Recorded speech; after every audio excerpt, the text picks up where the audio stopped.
Donc nous allons aujourd'hui apprendre à plier une voile selon deux méthodes différentes. La première est la méthode un petit peu en vrac et la deuxième en accordéon. On va voir ça. Donc je vais prendre mes élévateurs, les amener juste au bord de fuite, juste derrière, hein. Je ne mets pas dans la voile pour éviter les emmêlages. Et puis je vais rentrer toutes les suspentes, les unes après les autres, et je les pose sur l'intrado. Je les ai préalablement légèrement démêlés. Je vais mettre le deuxième élévateur juste à côté du premier, toujours derrière le bord de fuite. Et je finis de mettre toutes les suspentes à l'intérieur. Je tends un peu le stabilo et on y est. Voilà, comme vous pouvez voir, toutes les suspentes sont à l'intérieur et l'aile est bien à plat, prête à être pliée. Alors je vais à mon stabilo, je le prends, je vais mettre bord d'attaque sur bord d'attaque, donc je passe devant l'aile, je le pose au milieu de l'aile. Vous voyez, le bord d'attaque est bien mis sur le bord d'attaque. Je remets ça une deuxième fois, une troisième fois, je vais peut-être faire sortir un peu d'air vers l'avant, et enfin une dernière fois. Voilà. Alors je vais remettre ça de l'autre côté. Je vais donc jusqu'au centre, toujours bord d'attaque sur bord d'attaque. Une deuxième fois. On peut aider un petit peu hein, en pliant à la main.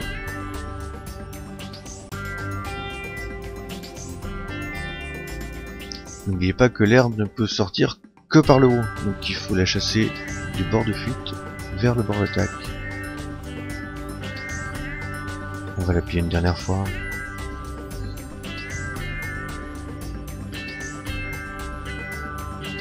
Voilà. Alors je vais prendre mes élévateurs et les poser sur le bord de fuite perpendiculaire à l'axe des caissons. Je le plie en deux, environ sur 40-50 cm. J'avance.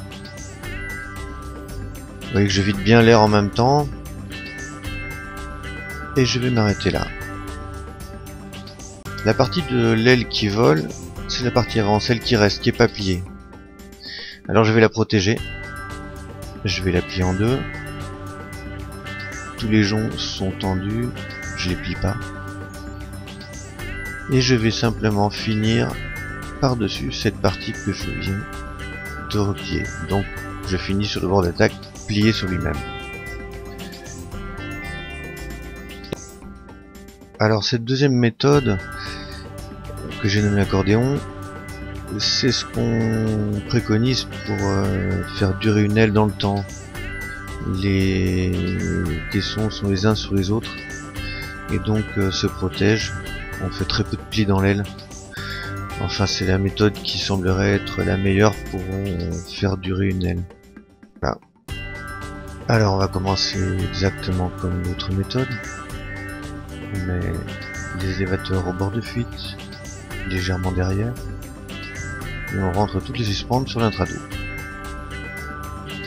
J'en profite pour mettre l'aile bien à plat, idem de l'autre côté. Donc je mets mon élévateur à côté du premier, je rentre toutes les suspentes, et je mets le stabilo bien à plat.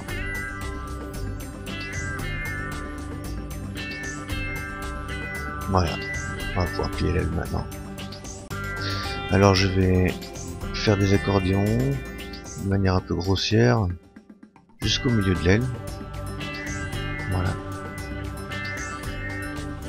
Idem de l'autre côté. Vous remarquerez que je laisse toujours le bord d'attaque sur le bord d'attaque. Toutes les parties du bord d'attaque se chevauchent. Toujours jusqu'au milieu. Et voilà. Alors pour la suite du programme, soyez bien attentifs. Je vais poser donc ma sangle de contention, je m'en servirai un peu plus tard. Je vais faire un peu de tri, j'ouvre un petit peu l'accordéon que j'ai fait tout à l'heure. Et je vais prendre chaque caisson, l'un après l'autre, et je vais mettre toutes les nervures parallèles les unes sur les autres.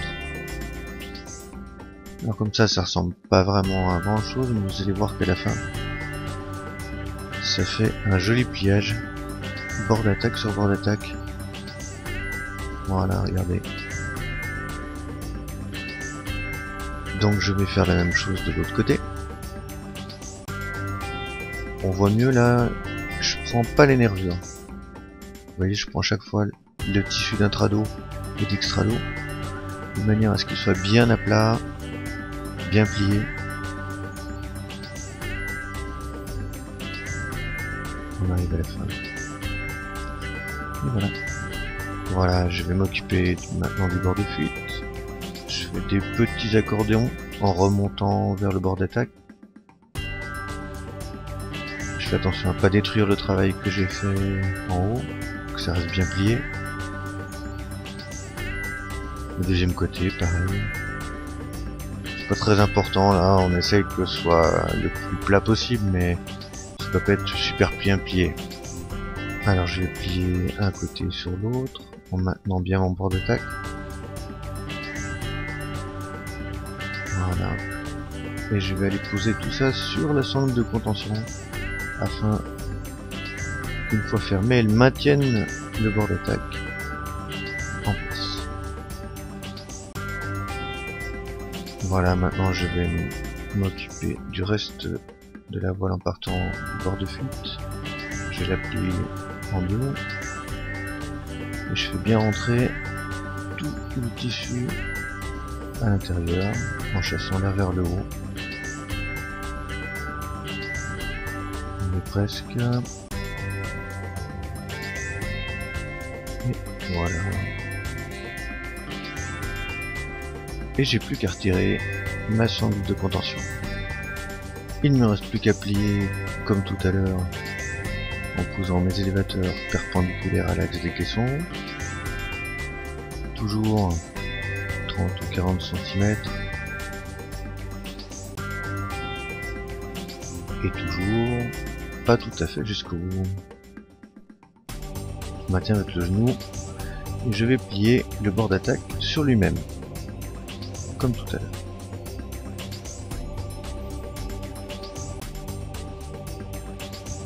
Les joncs, vous voyez, sont bien parallèles. Je les place bien à plat sous la première partie de l'aile qui est pliée. Et voilà. L'aile est maintenant pliée.